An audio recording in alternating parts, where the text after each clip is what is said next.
Maybe இது ஒரு பிளானா கூட இருக்கலாம், நடிக்கிற மாதிரி கூட நடிச்சிருக்கலாம். ஏன்னா சில விஷயங்களை சௌந்தர்யா தெரியாத மாதிரி நடிச்சிருக்காங்க. அந்த இடத்துல டிஆர்பி ஏறும் அப்படிங்கிறதுக்காக சில விஷயங்கள் சௌந்தர்யா பண்ணுவாங்க. அந்த மாதிரி ஒரு சில விஷயமா நான் இதை பார்க்குறேன். ரிவ்யூ பண்ற ரவீந்திரன் சாருக்கு இப்படி ஒரு விஷயம் தெரியலையா? அது என்ன, அப்ப என்ன அழகுல அவர் பார்த்து ரிவ்யூ பண்ணியிருக்காரு அப்படிங்கிறது எனக்கு தெரியல. ஆனா இது ஸ்டார்ட் பண்ணி வச்சது யாருன்னு பாத்தீங்கன்னா ரவீந்திரன் சார் வெளியில வந்துட்டு இவர் ஹோஸ்டிங் சரியில்லைன்றதை வந்து பேசியிருக்காரு. முத்துக்குமரனை ஏற்றத்துக்காக தீபக்கை தாழ்த்தியிருக்காரு. சௌந்தர்யாக்கும் ஜாக்லினுக்கும் சண்டை வர வச்சிருக்காரு. ரயானா பெட்டி எடுக்க வைக்கணும்ன்றத பிளான் பண்ணியிருக்காரு. ரவீந்திரன் வந்து இத்தனை நாள் மூடி இருந்த கண்ணை, மக்கள் கண்ணையும் கண்டஸ்டன்ஸ் கண்ணையும் திறந்துட்டாருப்பா. அதனாலதான் வந்து இந்த ஓட்டு எல்லாமே வந்து வேற ஒரு ஆளுக்கு போயிடுச்சு. தீபக் வர வேண்டிய ஓட்டு எல்லாமே வேற ஒருத்தருக்கு போயிடுச்சு. அதனாலதான் தீபக் எலிமினேட் ஆயிட்டார் அப்படின்னு கேட்டா, மனசு உடஞ்சி போனது தீபக்கான எவிக்ஷன்ல தான். அது எவிக்ட் அப்படின்னு சொல்றாங்க சண்டே எபிசோட்ல. அது எனக்கு ரொம்பவே ஷாக்கா இருந்தது. நான் போய் கேமை ட்விஸ்ட் பண்ணேன், அதனால தான் அவர் எலிமினேட் ஆனாரு. கிடையாது, அது சேனல் டிசைட் பண்ணி எலிமினேட் பண்ணியிருப்பாங்க. ஆனால் மக்களால் அவர் வெளியேற்றப்படலன்றது என்னுடைய கருத்து. இது அன்ஃபேர் எவிக்ஷன் தான் அப்படின்றதும் என்னுடைய கருத்து. 3 வாரமா தொடர்ந்து காப்பாற்றப்பட்டுக்கிட்டே வராங்க பவித்ரா. ஏன் பவித்ராவை காப்பாத்துறீங்கன்னு நான் கேட்கறேன். தீபக் அருணை தாண்டி பவித்ரா என்ன பண்ணாங்கன்ற கொஸ்டின் எனக்கு. உடனே சொல்றோம் ஜாக்லின் சொம்பு அப்படின்னு. நான் கேட்கிறேன், அப்ப பவித்ராக்கு வந்து சேனலே சொம்பு, பவித்ராக்கு சேனல் சொம்பு அப்படின்றாங்க. இது மக்கள் எடுத்த முடியல, சேனல் எடுத்த முடியல. டாப் 5ல என்ன வேணாலும் நடக்கலாம், யார் வேணாலும் ஸ்டேஜுக்கு வரலாம். இந்த டாப் 8க்கு நீங்க டிசர்வ், டாப் 5க்கு நீங்க டிசர்வ், ஆனால் டைட்டிலுக்கு நீங்க டிசர்வ் இல்லைன்னு நான் சொல்றேன். கில்லர் காயின் டாஸ்க்ல நீ விளையாடுனது தப்புடா, எப்படிடா நீ அந்த மாதிரி கேர்ள்ஸை ஹேண்டில் பண்ணுவேன்னு நீங்க கேட்கலையே சார். ஜஸ்ட் மிஸ்டா அப்படிங்கிற மாதிரி கூட அவர் யோசிக்கலாம். ஸோ எனக்கு தெரிஞ்சு ஒரு பெஸ்ட் ஆப்ஷன் விஷாலுக்கு அப்படின்னா, பணப்பெட்டி எடுத்துகிட்டு போயிட்டீங்கன்னா நீங்களா எவிக்ட் ஆகாமல் போன மாதிரி ஒரு இது.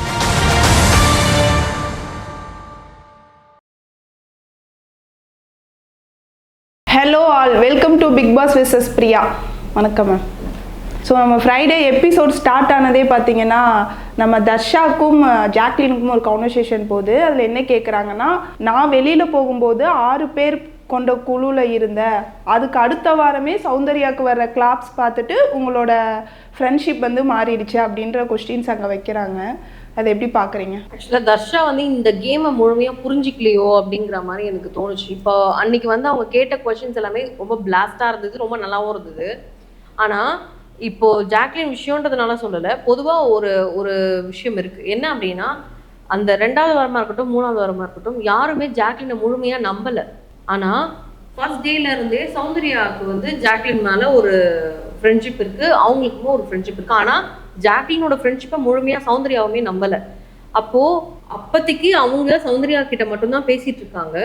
அந்த கட்டத்தில் சௌந்தர்யா என்ன பண்ணுறாங்கன்னா, இவங்களுக்கு வாய்ப்பு கொடுக்கலன்றதுக்காக, எனக்கு வாய்ப்பு கிடைக்கல அப்படிங்கிறதுக்காகவே யாரெல்லாம் அந்த வாய்ப்பை டிசைட் பண்றாங்களோ அந்த கேம்ல அவங்க எல்லாருமே ஒரு குழுன்ற மாதிரி சொல்றாங்க. அதை எடுத்துட்டு போய் தான் தர்ஷா ஸ்டேஜ்ல பேசுறாங்க. அப்போ குழுல என்ன நீ சேர்த்துட்டியே அப்படிங்கிறதுக்காக தான் ஜாக்லின் அந்த ஒரு 1 வீக் பேசாம இருந்திருப்பாங்க நடுவுல சௌந்தர்யா கூட. அந்த வீக் தான் தர்ஷா வெளியில போறாங்க, போயிட்டு இந்த மாதிரி பேசுனதுனால அதுக்கப்புறமா வந்து இவங்க குழுன்னு சொல்றாங்க. அப்ப சௌந்தர்யா கிட்ட நம்ம பேசி என்ன தெரிஞ்சு போனதுக்காக அதுக்கப்புறமா திருப்பி பேசுறாங்க. ஆனா டே 1ல இருந்தே அவங்க சௌந்தர்யா கூட இருக்காங்க ஜாக்லின் வந்து. ஆனா அது யாருமே இவங்களுக்கு வந்து புரியல. தர்ஷா இப்ப சொல்லும் போது கூட நீ கிளாஸ் வந்தனால தான் போனேன் அப்படிங்கிற மாதிரி சொல்றாங்க. அது கிடையவே கிடையாது. அதுக்கு முன்னாடி ஃப்ரைடே ஒரு விஷயம் நடந்தது, ஃப்ரைடே எபிசோட்ல சொல்றேன். சௌந்தர்யாவா இருக்கட்டும் அன்னைக்கு வந்து இரிட்டேட் பண்ற மாதிரி ஒரு சில விஷயங்கள்லாம் வந்து ஜாக்லினை பத்தி பேசினாங்க சௌந்தர்யா. எனக்கு என்ன ஒரே ஒரு கேள்வினா, எத்தனை நாளைக்கு இந்த ஃப்ரெண்ட்ஷிப்னு சொல்லிட்டு நீங்க இதே சாக்க சொல்லிட்டு இருப்பீங்கன்னு எனக்கு தெரியல. இப்போ ஒரு வாட்டி அந்த ஃப்ரெண்ட்ஷிப்பை கொண்டு வந்து விஜய் சேதுபதி நான் பேசிட்டாரு, அது முடிஞ்சு போச்சு, கோவா கேங்ன்றதே கிடையாது, அது இல்லாம எல்லாமே முடிஞ்சு போச்சுன்னும் போது திருப்பி ஒருத்தவங்களை குத்துறதுக்கு அந்த ஒரே ஒரு ரீசன் மட்டும்தான் சௌந்தர்யா கிடைச்சதா அப்படிங்கிறதே எனக்கு தெரியல. இப்போ அதுக்கு முந்தினாலே நீங்க எக்ஸாம்பிள் எடுத்துக்கிட்டீங்கன்னா, உங்களை எல்லாரும் குத்தும் போது உங்க கூட நின்னது ஜாக்லின். நீங்க அழுவும் போது இல்ல மச்சான் என்னால முடியலன்னு சொல்லிட்டு இருந்தீங்க. இல்ல அவங்களுடைய பெர்ஸ்பெக்டிவ் அவங்க சொல்றாங்க, அப்படி சொல்லிட்டா நீ அப்படி ஆயிட மாட்டேன்ட்டு உங்களை வந்து தேத்தி விட்டது வந்து ஜாக்லின். அப்போ அந்த இடத்துக்கு நீங்க அழுகும் போது உங்களுக்கு ஒருத்தர் வந்து உங்களுக்கு தேத்துறதுக்காக தேவைப்படுறாங்க. ஆனா அதை தாண்டி நீங்க அழுதெல்லாம் முடிச்சுட்டு வெளியில வந்து அவங்களே நீங்க குத்துவீங்களா? இப்போ அந்த மாதிரி தான் பண்றாங்க. தர்ஷாவா இருக்கட்டும், சௌந்தர்யாவா இருக்கட்டும், ஜாக்லின் அப்படிதான் யூஸ் பண்ணிக்கிறாங்கன்னு எனக்கு தோணுது. இப்போ தர்ஷாவை கூட விட்டுருங்களா, அவங்க இப்பதான் வந்திருக்காங்க. சௌந்தர்யா ஒரு கட்டத்துல நம்ம அவ்வளவு பாசிட்டிவா நம்ம சௌந்தர்யா பேசுறோம். ஒரு விஷயம் சௌந்தர்யாவுக்கு தப்பு நடக்குதுன்னா நம்ம அதை எடுத்துட்டு வந்து பேசுறோம் போது சௌந்தர்யா பண்ற தப்பையும் நம்ம சொல்லிதான் ஆகணும். ஏன்னா ஃப்ரைடே வந்து அவ்வளவு ஹர்ட் பண்ணாங்க ஜாக்லினை. நான் லைவ்ல பாக்குறேன், பயங்கரமா அழுதாங்க ஜாக்லின், ரொம்ப அழுதாங்க. ஃப்ரெண்ட்ஷிப்னு சொல்றாங்கடா, நான் ஃப்ரெண்ட்ஷிப்பை விட்டு விலகி வந்தாலும் அந்த ஃப்ரெண்ட்ஷிப்ன்ற பேரை சொல்லியே என்ன குத்துறாங்க. வேற நான் என்ன பண்றது? யார்கிட்டயும் பேசாம நான் போயிட்டு இங்க மூலையில போய் உட்காந்துக்கிட்டுமா? யார்கிட்ட நான் பேசினாலும் நீ கிளாப்ஸ்க்காக தான் பேசுற, உன்னோட இதுக்காக தான் பேசுற அப்படின்னு சொன்னா இந்த வீட்டுல நான் யார்கிட்டயுமே பேச முடியாது. நான் போய் தனியா தான் உட்காரணும். நான் ஸ்ட்ராங் பிளேயர் நான் சொன்னேன்னா நீங்களா நினைச்சிட்டீங்கன்னா அது நான் என்ன பொறுப்பு? எனக்கு அழுக வந்தா நான் அழதான் முடியும். இந்த மாதிரி ஒரு சில விஷயங்கள் வந்து ஜாக்லின் அன்னைக்கு சொன்னாங்க. எனக்கு ஒரே ஒரு விஷயம் என்னன்னா, இப்போ நான் உங்ககிட்ட ஒரு விஷயம் உங்க மேல தப்பு இருக்குன்னு சொல்றேன், அது நீங்க அக்செப்ட் பண்றீங்க, அதுக்கு சாரி கேட்குறீங்க, இல்ல ஆர்குமெண்ட் பண்றீங்க, அது உங்க விருப்பம். ஆனா அந்த கான்வர்சேஷன் முடிஞ்சிச்சுன்னா நான் இன்னொரு வாரம் கழிச்சு திருப்பி அதே ரீசன் எடுத்துட்டு வரமாட்டேன். ஆனா சௌந்தர்யா அதை தான் பண்ணிட்டு இருக்காங்க. ஒரு வாட்டி நீ ஃப்ரெண்ட்ஷிப்பை வச்சு இந்த கேமுக்குள்ள வரேன்னு சொல்ல ஆரம்பிச்சவங்க இன்னைக்கு அதே தான் பண்ணிட்டு இருக்காங்க. வீக்லி அதை தான் பண்றாங்க. உங்களுக்கு ஜாக்லினை பிடிக்கலன்னா ஒதுங்கி போயிடுங்க, வராதிங்க, பேசாதீங்க. உங்களுக்கு கேட்கலையே, நீங்க பேசிடுறீங்க. இல்ல மச்சான், ஆமா மச்சான், இப்படி மச்சான், அப்படி மச்சான், சக்கரை கொடு, தயிர் கொடு, இதெல்லாம் சேர்ந்து எல்லாமே பேசி முடிச்சிடுறீங்க. ஆனா ஒரு கட்டத்துல தனியா போயிட்டு உட்காந்துட்டு இந்த மாதிரி கேட்கும்போது, ஆனா இதை ஸ்டார்ட் பண்ணி வச்சது யாருன்னு பாத்தீங்கன்னா ரவீந்திரன். அவர் வந்ததுல இருந்தே இதுதான் பண்ணணும்னு நினைச்சாரு, இதை பண்ணணும்னு நினைச்சாரு, அதை கரெக்டா பண்ணாரு. அந்த கான்வர்சேஷன்ல கூட நீங்க நோட் பண்ணீங்களா? ஃபர்ஸ்ட் ஜாக்லின் கிட்ட சொல்லுவாரு, அவங்க என்ன கேக்குறாங்கன்றத தெளிவா கேட்டுட்டு அதுக்கப்புறம் பேசுங்க அப்படின்ற மாதிரி எல்லாம் சொல்லிருக்காரு. அது மாதிரி நிறைய வேலைகள் பண்ணிட்டாரு. பண்ணி முடிச்சதுக்கு அப்புறம் இன்னொரு பிளே பண்ணாரு. உள்ள வந்து உட்கார்ந்ததுக்கு அப்புறம் சுனிதா வந்து பேசும்போது சும்மா இப்படிதான் பத்த வச்சேன், பத்திக்கிச்சு, அவள் தான், அவ எதிர்க்க அவ ஃப்ரெண்ட் இருக்கான்னு கூட பார்க்காம அவளை அவ்வளோ கேட்குறா கேள்வி அப்படிங்கிற மாதிரி சௌந்தர்யாவை பத்தியும் ஜாக்லினை பத்தியும் அவ்வளோ சொல்லி என்ன சொல்றதுன்னே தெரியல எனக்கு அவரை. அந்த மாதிரி ஒரு பிளே பண்ணாரு. ஆனா இது ரொம்ப ஒஸ்ட் அப்படிங்கிற நான். இதை பண்ணி நீங்க என்ன சாதிச்சிட்டீங்க? உங்களுக்கு என்ன கிடைக்க போகுது?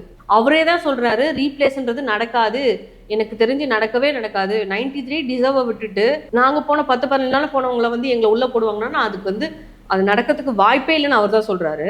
ஆனா அதை தாண்டி ஏன் இந்த பிளே பண்றீங்க? அந்த வாய்ப்பு தான் இல்லைன்னு உங்களுக்கு தெரியும்ல சார். மத்தவங்களுக்கு தெரியாது விட்டுருங்க, உங்களுக்கு தெரியும்ல.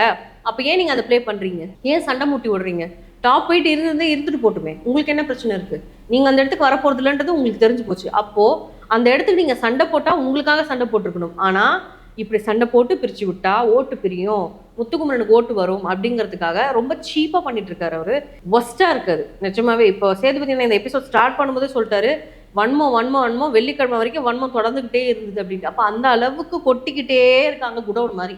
அது ரொம்பவே ஒஸ்டா இருந்தது. ஸோ என்னை பொறுத்த வரைக்கும் சௌந்தர்யாவுக்கு வந்து ஜாக்லின் டார்கெட் அப்படின்னா நீங்க இனிமேல் அவங்ககிட்ட பேசாதீங்க அப்படின்ற. உங்க கூட ஜாக்லினுக்கு இன்னொரு விஷயம் சொல்லணும் அப்படின்னா, இப்படி ஒரு ஃப்ரெண்ட்ஷிப் உங்களுக்கு வெளியில தேவையே கிடையாதுன்ற. வேண்டவே வேண்டாம் உங்களுக்கு இந்த மாதிரி ஒரு ஃப்ரெண்ட்ஷிப்பே வேண்டாம் ஜாக்லின். நீங்க தனியாவே உங்க ஃப்ரெண்ட்ஸ், உங்க ஜோன் இருக்குல்ல, அவங்க கூடவே இருங்க. இந்த மாதிரி சௌந்தர்யா அப்படிங்கிற ஒரு ஃப்ரெண்ட்ஷிப் உங்களுக்கு தேவையில்லை அப்படிங்கிறது என்னுடைய கருத்து. சௌந்தர்யா பார்த்தீங்கன்னா இப்போ பின்னாடி பேச மாட்டேங்கிறாங்க, அதுக்கு பதிலாக அவங்க புலம்பிகிட்டே இருக்கிற மாதிரி ஒரு ஃபீல் இருக்கு. நான் இன்னைக்கு சொன்ன மாதிரி எந்த கேமரா முன்னால எப்படி பேசினாலும் எல்லாருமே வந்து ஒரு வகையில் வந்து கேப்சர் பண்ணப்படுவாங்க.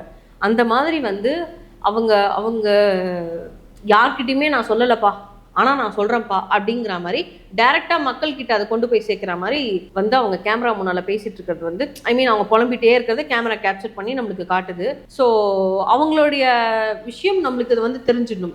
இதில் மெயின் என்னென்னா சவுண்டுன்றதுனால அது வந்து வெளியில் தெரியணும் அப்படிங்கிறதுனால கூட அவங்க வந்து கேமரா முன்னால் தனியாக பேசுறது வந்து ஒரு இப்போதான் ஒரு 2 வீக்ஸாக அதை பண்ணிட்டு இருக்காங்க. ரெகுலராக பண்ணுறது இந்த 2 வீக்ஸாக தான், தனியாக கேமரா முன்னால் புலம்புறது. அதுக்கு முன்னால் ஜெஃப்ரி கிட்ட இந்த மாதிரி சில ஆட்கள் கிட்ட புலம்பிட்டே இருப்பாங்க. இப்போ அவங்கெல்லாம் இல்லாதனால கேமரா கிட்ட புலம்புறாங்க. இதை தொடர்ந்து சௌந்தர்யா ரவீந்தர் கிட்ட இன்னொரு கான்வர்சேஷன் வைக்கிறாங்க. இந்த டாப் 8ல இருக்கிறவங்க என்ன ஹோம்ஒர்க் பண்ணிட்டு வந்திருப்பாங்க அப்படின்ற மாதிரி கொஸ்டின்ஸ் கேட்குறாங்க. அதை எப்படி பார்க்குறீங்க அந்த கான்வர்சேஷன்? எனக்கு ஓப்பனாக சொன்னால் அவரோட கான்வர்சேஷனில் எனக்கு இன்ட்ரெஸ்டே கிடையாது. ஃபர்ஸ்ட் ஆஃப் ஆல் நான் இப்போது சௌந்தர்யா இடத்துல இருந்தேன்னா நான் இக்னோர் பண்ணிட்டு போயிட்டே இருப்பேன். எனக்கு அவர்கிட்ட பதில் சொல்லணுன்ற அவசியமும் கிடையாது. அவர் வந்த நாள்லேருந்து என்ன பண்ணிட்டு இருக்காரு, யாரை எப்படி ட்விஸ்ட் பண்ணுறாரு, யாருக்கும் இதனால சண்டை வருது, என்ன பண்ண முயற்சி பண்ணுறாருன்ற முதல் கொண்டு அந்த வீட்டில் இருக்க 7 பேருக்கும் தெரியுது. சௌந்தர்யாவுக்கு தெரியலன்னா அதையுமே என்னால் நம்ப முடியல. அதுக்கு ரெஸ்பான்ஸ் பண்ணாதீங்கன்ற. ஒருத்தவங்க வந்து இப்போ ஜாக்லின் கூட அன்னைக்கு சொன்னாங்க, அவங்களுக்கு தேவைப்படுற ஆன்சர் உங்க வாயிலேருந்து வாங்குறதுக்காக பாக்குறாங்க, அதனால நீ வந்து அவசரப்பட்டு வார்த்தைகளை வந்து கொடுத்துறாது அவர்கிட்ட அப்படின்னு சொல்லியாச்சு. அதை மீறி நீங்க ஒரு கான்வர்சேஷன்ல பேசுறீங்கன்னா அது வந்து இத்தனை நாள் இவங்க அடக்காத்து வச்சிருந்த ஒரு விஷயத்த வந்து இவங்க இப்படிதான் இந்த டாப் 8ல இவங்கெல்லாம் இப்படிதான் பண்ணிட்டு வந்திருக்காங்க அப்படிங்கறது இவங்க போட்டு உடைக்கிற மாதிரி இருக்கு. அது உடைக்கிறதுனால அங்க இருக்கிற டாப் 8க்கு அது பிரச்சனை கிடையாது. ஆனா நீங்க அவர் எதிர்பார்க்குற ஆன்சரை அன்னைக்கு அவங்க சொல்லாதன்னு சொல்லியும் அவங்க எதிர்பார்க்குற ஆன்சர் நீங்க சொல்றீங்கல்ல, அந்த ஆன்சர் தான் அவருக்கு தேவை. அது உங்களுக்கு புரியலையேன்ற நான் சௌந்தர்யாவை மேபி இது ஒரு பிளானா கூட இருக்கலாம், நடிக்கிற மாதிரி கூட நடிச்சிருக்கலாம். ஏன்னா சில விஷயங்களை சௌந்தர்யா தெரியாத மாதிரி நடிச்சிருக்காங்கன்னா எனக்கு தெரியும் ஆனால் நான் தெரியாத மாதிரி காமிச்சாதான் அந்த இடத்துல டிஆர்பி ஏறும் அப்படிங்கிறதுக்காக சில விஷயங்கள் சௌந்தர்யா பண்ணுவாங்க. அந்த மாதிரி ஒரு சில விஷயமா நான் இதை பார்க்குறேன். அண்ட் ரவீந்தருமே வந்து ஒரு இடத்துல ஜாக்லின் கிட்ட சொல்லியிருப்பாரு, எந்த சீசன்லையும் வந்து ஃப்ரெண்ட்ஸ் எல்லாம் வந்து உள்ளே வருவாங்கன்றது யாருக்குமே தெரியாது, வந்ததும் கிடையாது, இதுதான் ஃபர்ஸ்ட் சீசன். ஃப்ரெண்டு வருவாங்கன்றது எப்படி இவ கேமரா முன்னாடி சொன்னா, அதுவும் அந்த ஃப்ரெண்ட் எப்படி சொன்னா அப்படிங்கிற மாதிரிலாம் வந்து கிடையாது சார். லாஸ்ட் இயர்லாம் வந்து வந்திருக்காங்க ஃப்ரெண்ட்ஸ், வந்திருக்காங்க 1-2 பேர் ஃப்ரெண்ட்ஸ் வந்திருக்காங்க. ஆனால் அது எப்படின்னா ஃபேமிலி கூடவே சேர்ந்த மாதிரிலாம் வந்திருக்காங்க, ஆனால் ஃப்ரெண்ட்ஸ் வந்திருக்காங்க. அசீம் எடுத்துக்கிட்டிங்கன்னா சீசன் 6ல அசீமோட ஃப்ரெண்டு தம்பி 2 பேரும் தான் வருவாங்க. அதே மாதிரி சீசன் 7ல் வந்து ரவீனாவுடைய ஆன்ட்டியும் தம்பியும் வருவாங்க. இந்த மாதிரி ஒரு சில பேர் வந்து இப்போ கவின்க்குலாம் ஃப்ரெண்டு தான் வந்தாங்களே ஃபேமிலி ரவுண்டில். ஸோ அந்த மாதிரி வந்திருக்காங்க. ஃப்ரெண்ட்ஸ் எல்லாம் வராத சீசன்லாம் கிடையாது, சில ஃப்ரெண்ட்ஸ் வந்திருக்காங்க. இந்த சீசனில் பர்டிகுலர்லி ஏன் வர வைக்கிறாங்க அப்படின்னா எல்லாருமே ரொம்ப டவுனாக இருந்ததுனால ஃப்ரெண்ட்ஸ் வந்தால் இப்போ ஃபேமிலி சொல்லாத இன்ஃபர்மேஷன்ஸு இன்புட்ஸ் எல்லாம் வந்து ஃப்ரெண்ட்ஸ் சொல்லுவாங்க. இப்போ ஃபேமிலி வந்து என் புள்ள தங்கம் தான்ப்பா, நீ நல்லா பண்ணுறப்ப தான் சொல்லுவாங்க. ஆனால் நீ தப்பு பண்ணுறேன்னு சொல்கிறதுக்கு ஒரு நண்பன் இருப்பான், அந்த நண்பன் தான் வந்து சொல்லுவான். அதை மாதிரி வந்து சொன்னது தான் நிறைய பேர் வந்து அங்கே வந்து சொன்னாங்க. தீபக் அண்ணாவுடைய ஃப்ரெண்டாக இருக்கட்டும், அப்புறம் வந்து விஷ்ணுவாக இருக்கட்டும், விஷ்ணு வந்து நிறைய இன்புட்ஸ் எல்லாம் கொடுத்தாரு லைவ்ல. அந்த மாதிரி நிறைய விஷயங்கள் இருந்தது. ஸோ அதனால கொஞ்சம் பூஸ்டப் ஆகி அவங்க வந்து நல்லாவே வந்து ஒரு அளவுக்கு ஓகே நான் நல்லா இருக்கேன், நான் இன்னும் நல்லா பண்ணணும் அப்படிங்கிற மாதிரிலாம் வந்து கொஞ்சம் வேக்கப் ஆன மாதிரிலாம் நிறைய விஷயங்கள் பண்ணாங்க. அதனால ஃப்ரெண்ட்ஸ் வராமலாம் இல்லை. அது வந்து ஒரு வேளை லாஸ்ட் சீசனில் ஃப்ரெண்ட்ஸ் வரல, ஃப்ரெண்ட்ஸ் மீன் ஃபேமிலியோட ஒரு 2-3 பேர் வந்தாங்க. ஆனால் குறிப்பிட்டு தனியாக ஃப்ரெண்ட்ஸுக்குன்னு ஒரு நாள் ஒதுக்கப்பட்டுச்சான்றது எனக்கு சரியா ஞாபகம் இல்லை. ஆனால் கான்ஃபரன்ஸில் ஃப்ரெண்ட்ஸ் கிட்ட பேச வேண்டிய ஒரு வாய்ப்பு கிடைச்சிது. அந்த கான்ஃபரன்ஸில் தான் விஷ்ணு வந்து சௌந்தர்யா கிட்ட பேசினார், சௌந்தர்யா அண்ட் இன்னொரு அவங்களுடைய ஃப்ரெண்டு கிட்ட பேசினாரு. அதே மாதிரி எல்லாருமே அவங்கவுங்க ஃப்ரெண்ட்ஸ் கிட்ட எல்லாருமே கான்ஃபரன்ஸில் பேசினாங்க. இந்த வாட்டி டைம் இருக்கிறதுனால எல்லாரும் உள்ள வந்திருக்காங்க. ஸோ அதனால எனக்கு தெரிஞ்சு ரவீந்திரன் சார் வந்து ஒரு 7 வருஷமா ரிவ்யூ பண்ணிருக்கேன்றாரு. ரிவ்யூ பண்ற ரவீந்திரன் சாருக்கு இப்படி ஒரு விஷயம் தெரியலையா? அது என்ன அப்ப என்ன அழகுல அவர் பார்த்து ரிவ்யூ பண்ணியிருக்காரு அப்படிங்கிறது எனக்கு தெரியல. அவர் வேற இது வேற சொல்றாரு, நான் 24 hours தான் பார்ப்பேன், நான் எபிசோட் கூட பார்க்க மாட்டேன் அப்படின்ற மாதிரி சொல்றாரு. நீங்க சரியா பார்க்கல சார் அப்படின்றது தான் நான் சொல்ல விரும்புறேன். இந்த வாரம் ஃபுல்லாவே ரவீந்தர் சாரோட கேம் பிளே எப்படி இருந்துச்சுன்னா, வெளியில என்ன நடக்குதோ அதை ஃபுல்லா அப்படியே சொல்லிட்டு இருந்தாரு. விஜய் சேதுபதி சார் வர்ற வரைக்குமே அந்த விஷயம் போயிட்டு இருந்தது. அதை எப்படி பாக்குறீங்க? அது வந்து நான் தான் சொல்றேனே, அவருக்கு வந்து முத்து ஜெயிக்கணுங்க. அதனால அவர் வந்து பயங்கரமா ஒரு மண்டையை கழுவி அப்படி ஊத்திக்கிட்டு இருக்காரு. நான் சிம்பிளா ஒரே வார்த்தையில வந்து சேதுபதி நான் நேற்று முடிச்சிட்டாரு. திங்கக்கிழமை தொடங்கினது வெள்ளிக்கிழமை வரைக்கும் போயிட்டு இருக்கு, வன்மமா கொட்டிக்கிட்டே இருக்காங்க நான் ஸ்டாப்பா அப்படின்ட்டு விஜய் சேதுபதி அண்ணாவுமே சொல்லிட்டாங்க. எனக்கு ஒன்னே ஒண்ணுதான் சார், நீங்க இதெல்லாம் பண்ணி உங்களுக்கு என்ன ஆக போகுது? நீங்க ஓட்டை பிரிக்கிறீங்க எல்லாமே ஓகே, ஆல்ரெடி முத்துக்குமரன் தான் வந்து டைட்டில் வின்னர் அப்படிங்கறத வந்து ஒரு 70 நாள்ல வந்து நம்ம இப்பவுமே ஓட்டிங்ல முத்துக்குமரன் தான் ஹைல இருக்காரு. நான் ரொம்பவே வந்து மனசு உடஞ்சி போனது தீபக் அண்ணா எவிக்ஷன்ல தான். அது எவிக்ட் அப்படின்னு சொல்றாங்க சண்டே எபிசோட்ல. அது எனக்கு ரொம்பவே ஷாக்கா இருந்தது. ஏன்னா அந்த அளவுக்கு அவர் பெர்ஃபார்ம் பண்ணியிருக்காருன்னு நான் நம்புறேன், நான் நினைக்கிறேன். மற்றவங்க எப்படி நினைக்கிறாங்கன்னு தெரியல. அன்னைக்கு நம்ம வீடியோட சொல்லும் போது கூட கீழே 2-3 கமெண்ட்ஸ்லாம் நான் பார்த்தேன். அதுல வந்து எல்லாருமே வந்து மேக்சிமம் தீபக் டைட்டில் கிடைச்சா நல்லதுதான், உங்க வார்த்தை பழிக்கட்டும் அந்த மாதிரிலாம் வந்து கமெண்ட் போட்டிருந்தாங்க. அப்போ மக்களுமே அதை விரும்புறாங்க. இது மக்களை தாண்டி சேனல் எடுத்த முடிவான்றதும் எனக்கு தெரியல. அது ரொம்பவே கஷ்டமா இருந்தது. இப்போ இவர் அன்னைக்கு உட்காந்து பேசினார் இல்லையா, ரவீந்திரன் வந்து மக்கள் வந்து இது மாதிரிலாம் நினைக்கிறாங்க, இப்படி நினைக்கிறாங்க, அப்படி நினைக்கிறாங்க. அப்போ மண்ணை கழுவும் போது அப்போ அவர் ஒரு வார்த்தை சொன்னாரு, நீங்கெல்லாம் ஏன் தீபக்கை தொடவே இல்லை, நீங்கெல்லாம் தீபக்கை தொட்டிருக்கணும், சேஃப் கேம் ஆடிட்டு இருக்காரு அவரு, நீங்கெல்லாம் அதை தொட்டிருக்கணும். அப்போ அதுக்கு முந்தின நாள் வந்து நீங்க செம்ம tough player sir, super sir, நீங்க உங்க மேல அந்த கோவமே எனக்கு போயிடுச்சு, வேற லெவல் பிளே பண்ணீங்க அப்படி சொன்ன ரவீந்திரன் அப்ப பொய்யா? அது கெஸ்டா பெர்ஃபார்ம் பண்ணாரு, இது கண்டஸ்டன்டா இல்ல. நீங்க கண்டஸ்டன்ட் இல்லன்றது உங்களுக்கு தெரியும், நீங்களே தான் சார் சொல்றீங்க. ரீப்ளேஸ்மெண்ட் இல்லன்றதும் நீங்களே சொல்றீங்க. அப்போ எதுக்காக நீங்க முயற்சி பண்றீங்கன்றது எனக்கு தெரியணும் இல்லையா? இப்ப அந்த இடத்துல வந்து தீபக்கனா ஒரு தகு கொடுத்தாரு. இவருக்கு வந்து யாரோ ஒருத்தர் ஜெயிக்கணும். அந்த 8 பேர்ல அந்த 8 பேர் யாரோ என்னங்க முத்துக்குமரன் இவருக்கு ஜெயிக்கணும், அதனால இவங்களெல்லாம் உட்கார வச்சு பிரெயின் வாஷ் பண்ணிருக்காருன்றத அவர் எதிர்க்கவே எல்லாத்துக்குமே ஓப்பனா போட்டு உடைச்சாரு. அதெல்லாம் வந்து எபிசோட்ல போட்டிருந்தா நிஜமாவே சொல்றேன், மக்கள் அவருக்கு ஓட்டு போட்டிருப்பாங்க. இல்ல மக்களால இது இந்த தீர்மானம் வரல, சேனலாலனா என்ன நடக்குது அப்படிங்கிறது எனக்கு ஓப்பனாவே தெரியல. அது இப்ப இவர் சொன்னதுக்கு ஏத்த மாதிரி இவருக்கு ஓட்டு வராத மாதிரியும், அதனாலதான் இவர் வெளியில போற மாதிரியும் வந்து இது கன்வே ஆகுது. ரவீந்திரன் வந்து இத்தனை நாள் மூடி இருந்த கண்ணை, மக்கள் கண்ணையும் கண்டஸ்டன்ஸ் கண்ணையும் திறந்துட்டாருப்பா. அதனாலதான் வந்து இந்த ஓட்டு எல்லாமே வந்து இப்ப வேற ஒரு ஆளுக்கு போயிடுச்சு. தீபக் வர வேண்டிய ஓட்டு எல்லாமே வேற ஒருத்தருக்கு போயிடுச்சு, அதனாலதான் தீபக் எலிமினேட் ஆயிட்டாரு அப்படின்னு கேட்டா அப்படிதான் அவர் எல்லாமே நினைச்சுப்பாரு. தற்பெருமையை பண்ணிப்பாரு. வெளியில வந்து பாருங்களேன், வெளியில வந்ததுக்கு அப்புறமா அப்படிதான் தற்பெருமை. நான் போய் கேமை ட்விஸ்ட் பண்ணேன், அதனாலதான் அவர் எலிமினேட் ஆனாரு. கிடையாது, அது சேனல் டிசைட் பண்ணி எலிமினேட் பண்ணியிருக்காங்க. ஆனா மக்களால் அவர் வெளியேற்ற பண்ணலன்றது என்னுடைய கருத்து. இது அன்ஃபேர் எவிக்ஷன் தான் அப்படின்றதும் என்னுடைய கருத்து. அருணோட எவிக்ஷன் எப்படி பாக்குறீங்க? இந்த 2 எவிக்ஷனுமே எனக்கு மைண்ட் ரொம்ப டிஸ்டர்ப் ஆயிடுச்சு. ஏன்னா இவங்க 2 பேருமே நல்ல பிளேயர்ஸ். நான் பவித்ராவை வந்து டவுன் பண்ணணுன்றதுக்காக சொல்லவே இல்லை. கம்பேரிட்டிவ்லி பார்த்தீங்கன்னா இவங்க 2 பேரை விட பவித்ரா என்ன பண்ணிட்டாங்கன்றது எனக்கு தோணுது. பவித்ரா கேம் விளையாடுறாங்க, கேம் விளையாடிட்டு இருக்காங்க, பேசுறாங்க, ஏதோ ஒரு அளவுக்கு பேசுறாங்க.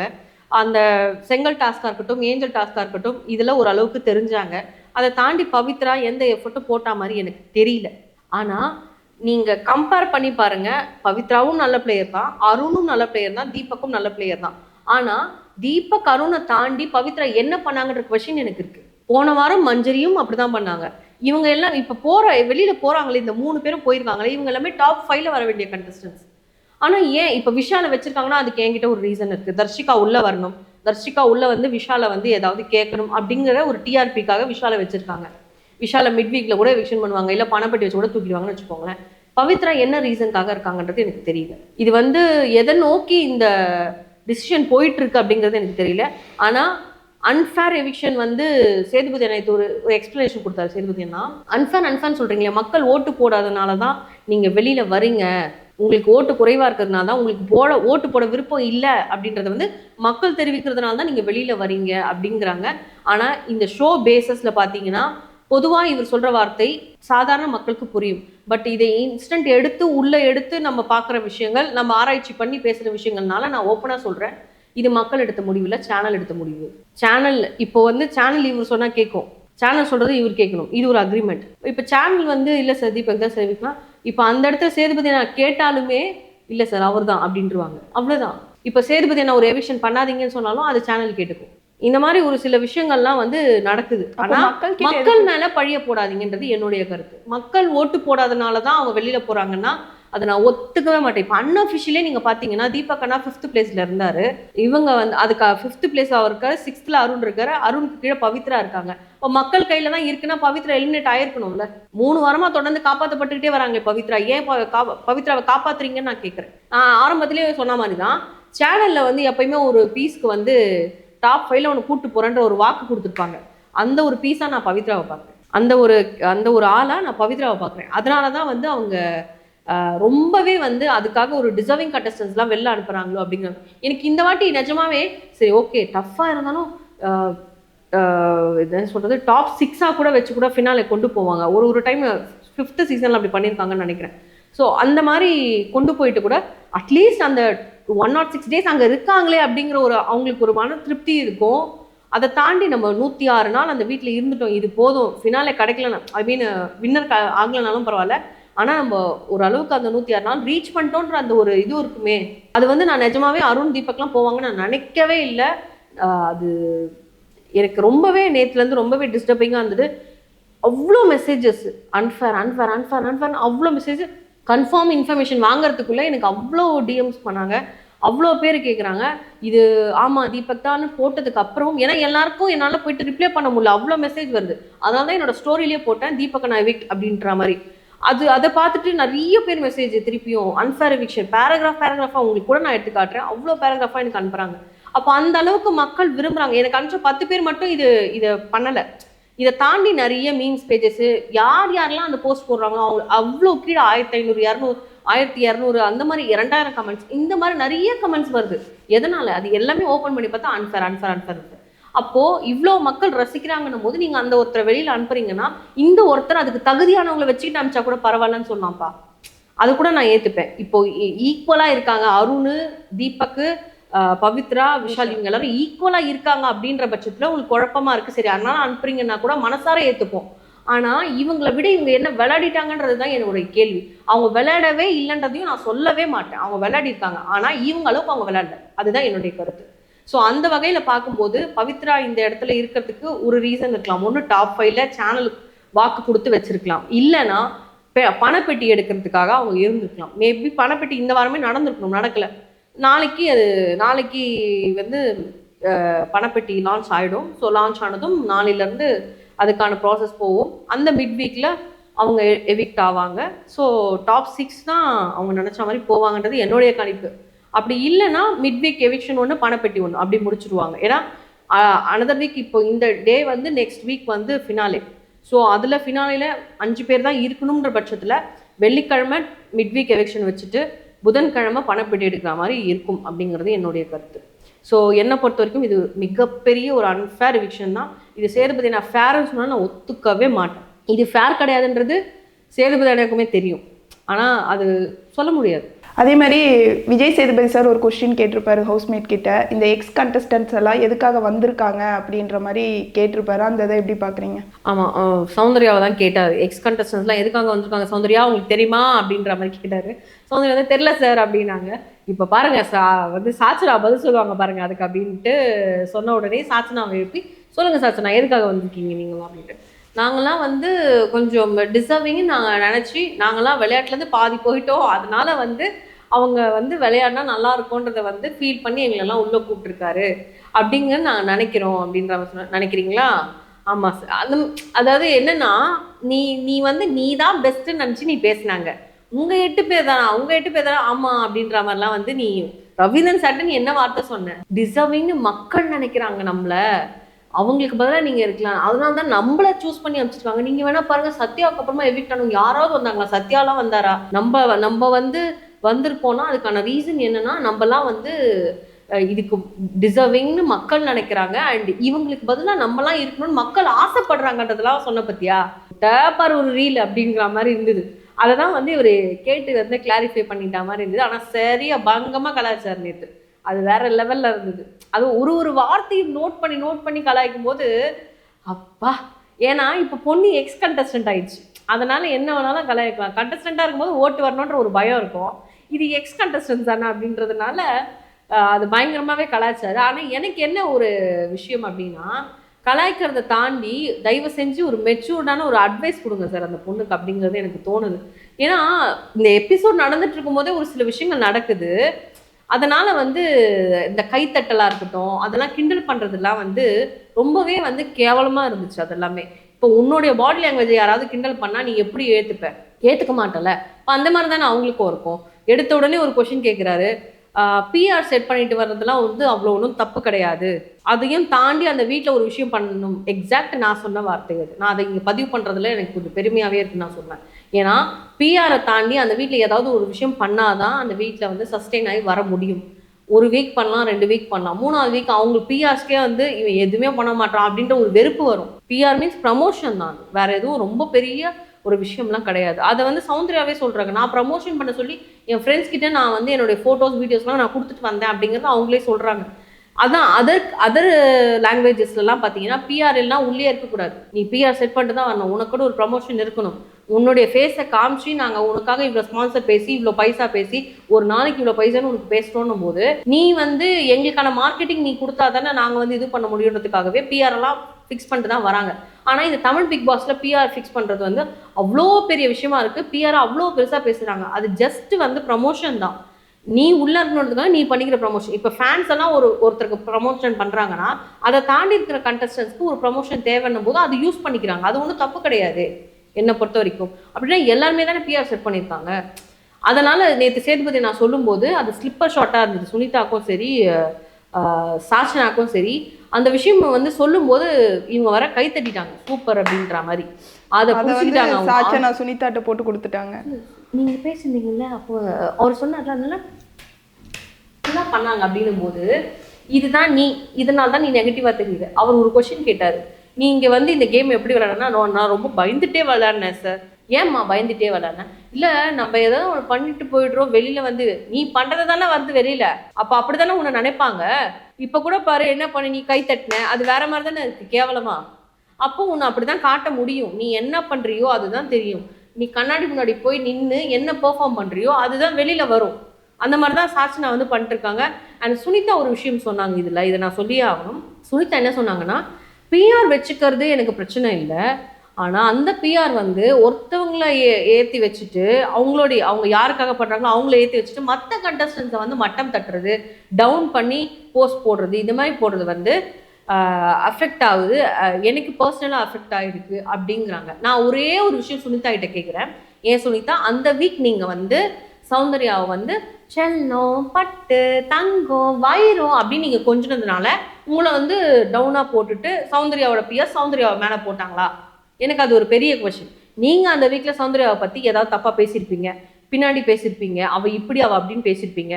அந்த வீக் சௌந்தர்யா அழுதுருப்பாங்க, இல்லை எதுவுமே பண்ணாமல் இருந்திருப்பாங்க. எதுவுமே பண்ணாமல் இருக்கிறதுனாலும் அவங்களை பூஸ்ட் பண்ணிட்டு ஏதாவது ஒன்று காட்டணுன்றதுக்காக பிஎஸ் காட்டியிருப்பாங்க. அப்போ அந்த இடத்துல சௌந்தர்யாவை பற்றி நீங்கள் நெகட்டிவாக பேசுறதுனால தான் நீங்கள் டவுன் ஆகுறீங்க. நீங்கள் டவுன் ஆகிட்டு அந்த வீக் வெளியில் போகிறீங்க. அதை ஒன்று முழுசாக தெரிஞ்சுக்கோங்கன்ற நான். இப்போ நீங்கள் ஒரு விஷயம் நெகட்டிவாக பண்ணாமல் நீங்கள் வெளியில் போகிறதுக்கு வாய்ப்பே கிடையாது. இப்போ ஜாக்லினை கூட சொல்கிறாங்க சௌந்தர்யா வந்து ஒட்டிகிட்டே வரா அப்படின்னு. ஆனால் ஜாக்லின் சௌந்தர்யா பற்றி சொல்கிறாங்களே, ஜாக்லினும் சௌந்தர்யா பற்றி சொல்கிறாங்க, ஆனால் அவங்க வேற மாதிரி சொல்கிறாங்க. நீங்கள் வேற மாதிரி பேசுறீங்க, அதனால தான் நீங்கள் வெளியில் போயிட்டீங்க. இதுதான் வந்து அதுக்கு முழுமையான ரீசன். இது ஒரு ஹோஸ்ட் வந்து டைரெக்டாக அடிக்க முடியாது. அதனால அவர் தெளிவாக சொல்லிட்டாரு, நீங்கள் பாசிட்டிவ் வேல அவங்களுக்கு பண்ணுறாங்கன்னா அதையும் தாண்டி அவங்க ஏதோ ஒரு விஷயம் அவங்க பண்ணுறாங்க, அதனால தான் அவங்க இத்தனை நாள் அந்த வீட்டில் இருக்காங்க. அண்ட் பிஆர் வச்சுக்கிறத தாண்டி நீங்கள் இப்போ பிஆர் பற்றி பேசுறீங்கன்னா அந்த பிஆரால் நீங்கள் பாதிக்கப்பட்டிருக்கீங்கன்னு சொல்கிறீங்க. ஆனால் அந்த வீக் நீங்கள் ஏதாவது ஒரு விஷயம் பண்ணியிருப்பீங்க, அதனால தான் நீங்கள் பாதிக்கப்படுறீங்க அப்படிங்கிறத நீங்கள் உணருங்க அப்படிங்கிறத அவர் வந்து ஒரு மறைமுகமாக ஒரு வகையாக அவங்களுக்கு போயிட்டு மெசேஜாக சேர்த்துட்டாரு. அதுக்கு இன்னமா உடனே நீ அந்த வீக் நெகட்டிவாக நீ தெரியலன்றதுக்காக அவர் அப்படி சொல்கிறாரு. உனக்கு விஷயம் தெரியலன்னா வாய முடின்னு கம்முன்னு இருந்துடும்.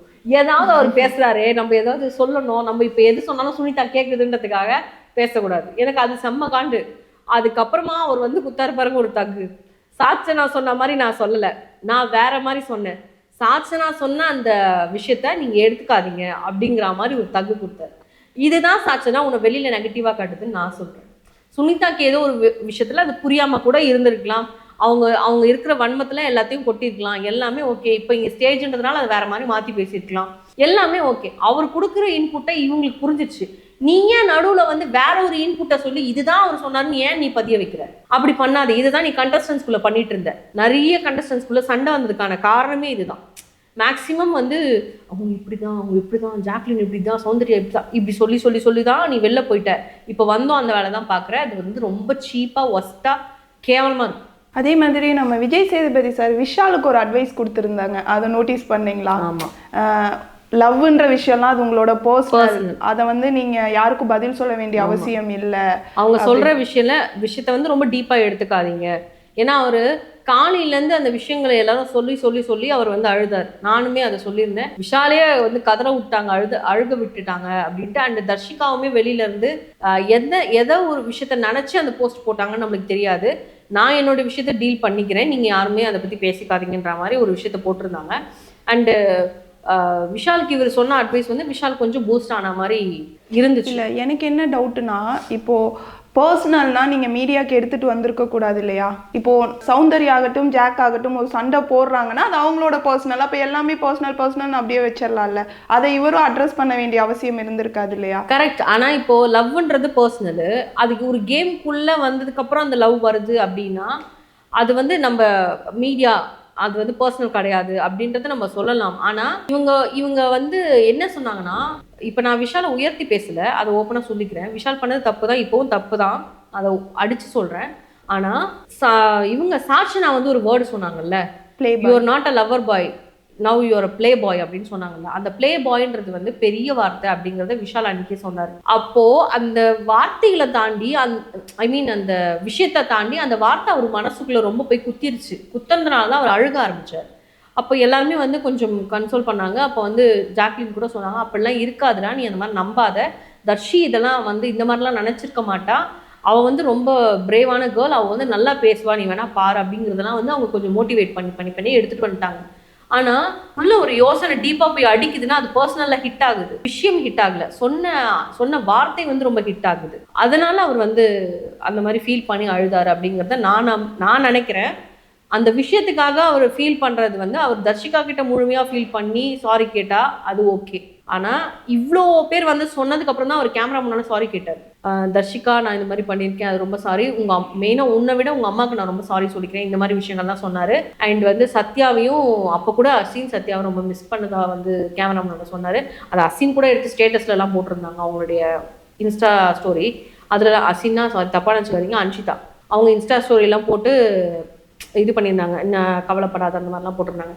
ஸோ என்னை பொறுத்த வரைக்கும் என்னென்னா, நீங்கள் லவ்ன்றது உங்களுடைய பர்சன், அதை மீடியாவில் வந்து பண்ணீங்க, அப்போ நாங்கள் கேட்க தான் செய்வோம். ஆனால் அவர் விஜய் சேதுபதி நான் மீன் பண்ண வார்த்தை வந்து அவங்க சொன்ன வார்த்தை இவருக்கு ஹிட் ஆச்சு இல்லையா, அந்த வார்த்தை மட்டும் பர்சனலாக எடுத்துக்காதீங்க, நீ அந்த மாதிரிலாம் கிடையாது அப்படிங்கிறத அவர் மென்ஷன் பண்ணிட்டார். அவ்வளோதான்.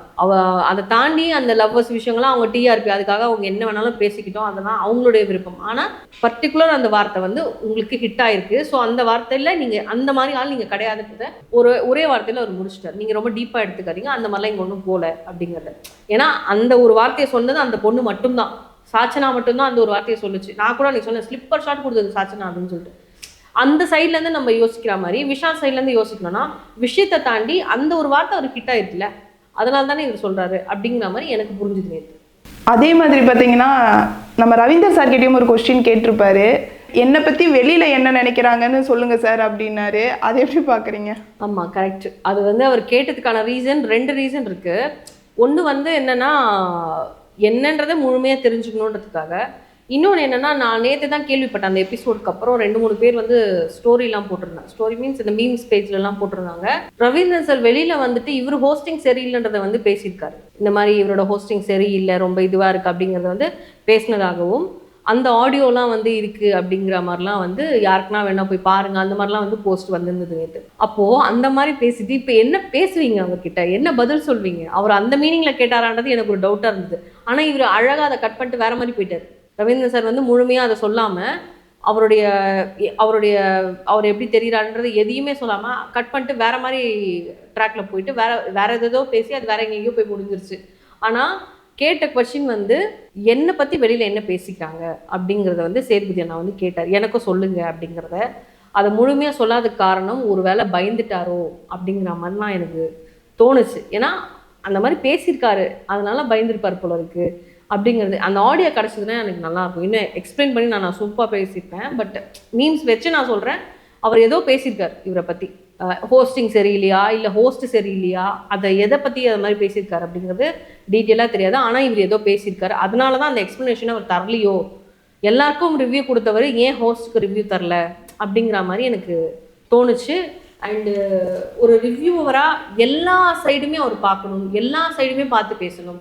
இப்போ சுனிதா உதாரணத்துக்கு சொன்னாங்கல்ல, ஒரு கண்டஸ்டன்ட்க்கு நீங்கள் பிஆர் ஒர்க் பண்ணுறீங்கன்னா இன்னொரு கண்டஸ்டண்ட்டை தாழ்த்தக்கூடாது அப்படின்ட்டு. அந்த வேலையை ரவீந்திரன் இந்த ஒரு வாரம் செஞ்சாருன்னு நான் நினைக்கிறேன். முத்துக்குமரனை ஏற்றுறதுக்காக தீபக்கை தாழ்த்தியிருக்காரு, சௌந்தர்யாக்கும் ஜாக்லினுக்கும் சண்டை வர வச்சிருக்காரு, ரயானா பெட்டி எடுக்க வைக்கணுன்றது பிளான் பண்ணியிருக்காரு.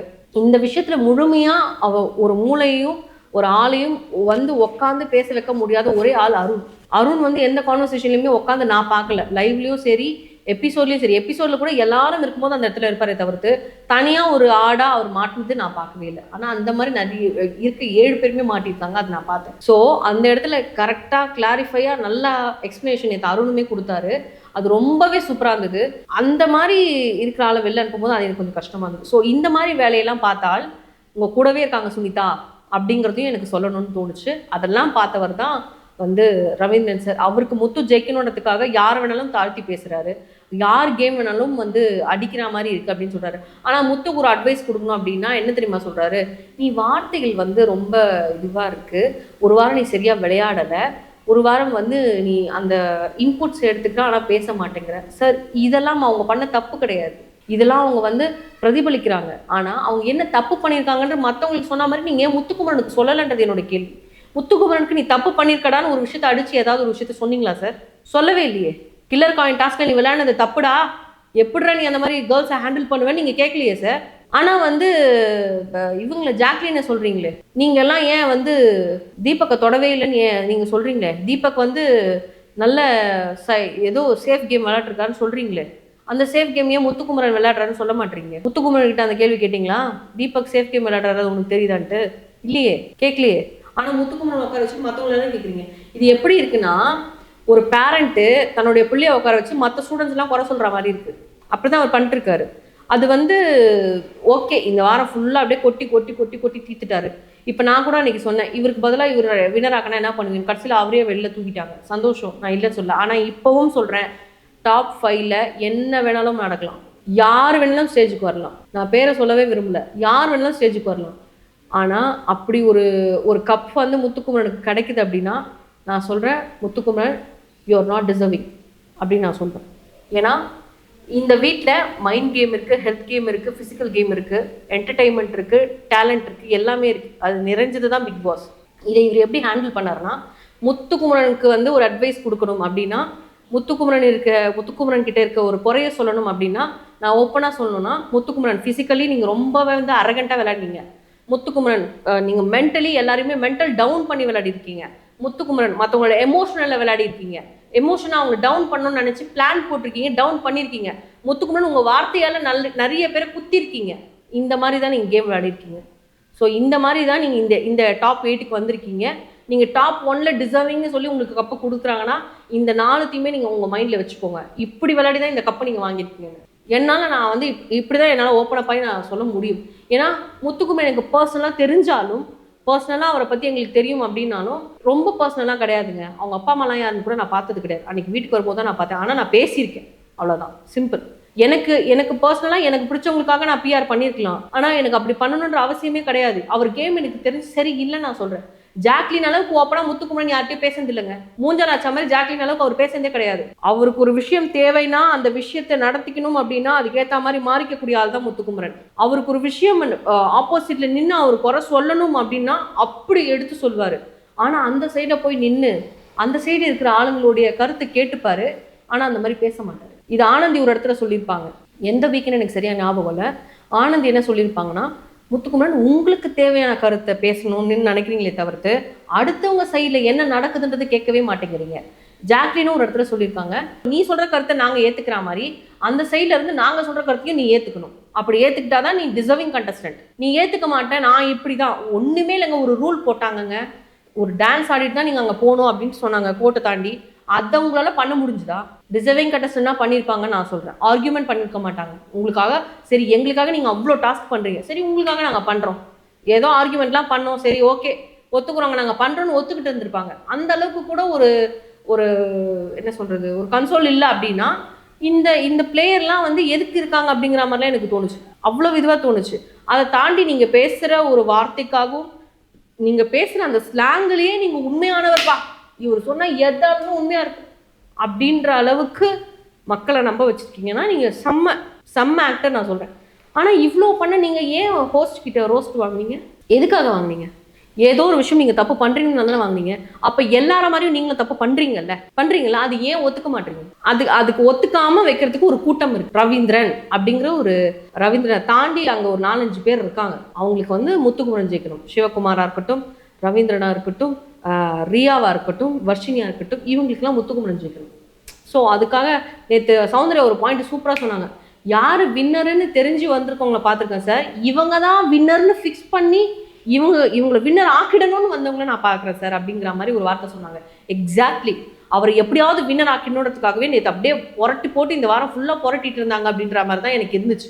அதை கரெக்டாகவே வந்து சௌந்தர்யாவுமே வந்து அதை சொன்னாங்க. ஆனால் இந்த டாப் 8க்கு நீங்கள் டிசர்வ், டாப் 5க்கு நீங்கள் டிசர்வ், ஆனால் டைட்டிலுக்கு நீங்கள் டிசர்வ் இல்லைன்னு நான் சொல்கிறேன். இது யார் வேணாலும் எப்படி கழுவி ஊற்றுங்கடா, எனக்கு பிரச்சனையே இல்லை.